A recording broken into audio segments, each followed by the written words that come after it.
আজকে আপনাদেরকে তৈরি করে দেখাবো কিভাবে খুবই সহজ উপায়ে আপনারা খাসির মগজ ভুনা তৈরি করতে পারবেন।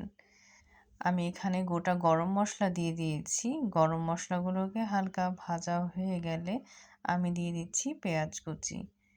পেঁয়াজগুলোকে হালকা ভেজে নিচ্ছি। দিয়ে দিচ্ছি মরিচের গুঁড়া, ধনিয়ার গুঁড়া, হলুদের গুঁড়া, স্বাদ মতো লবণ। হালকা পানি দিয়ে কষিয়ে নিব।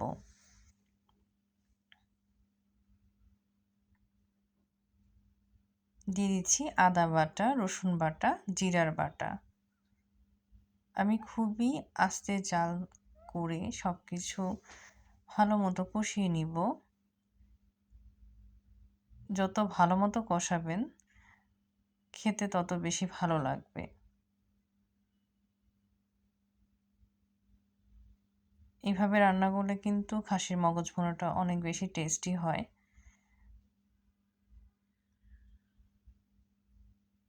আমি অনেকক্ষণ যাবৎ মশলাটাকে ভালো মতো কষিয়ে নিয়েছি।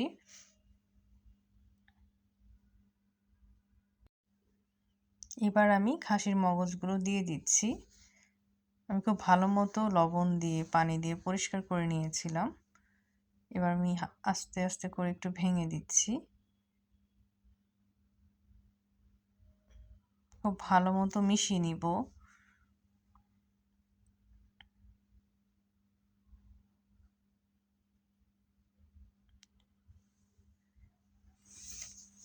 কষানো যত ভালো হবে খেতে ভালো লাগবে। এ পর্যায়ে আমি সামান্য পানি দিয়ে নিলাম।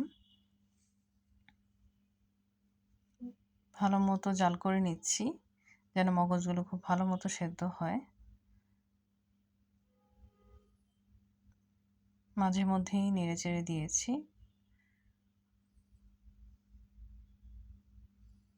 মিডিয়াম টু হাই ফ্লেমে আমি রান্নাটা করেছি এই পর্যায়ে। এই রান্নাটা একটু ধৈর্য সহকারে করতে হবে, কারণ অনেকবার একটু নেড়েচেড়ে দিতে হবে। যত বেশি সুন্দরভাবে এটা নাড়তে পারবেন রান্নাটা মজার হবে।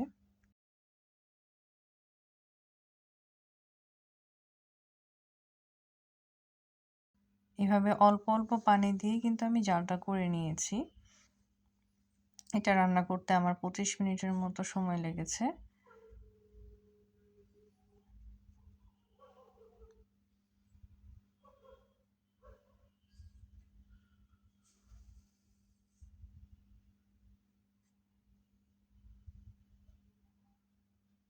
আমি একদম মিহি করে কিন্তু মগজ ভুনাটা রান্না করেছি।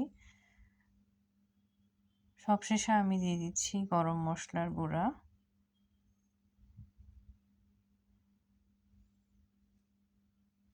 ব্যাস তৈরি হয়ে গেল খাসির মগজ ভুনা। Thanks for watching.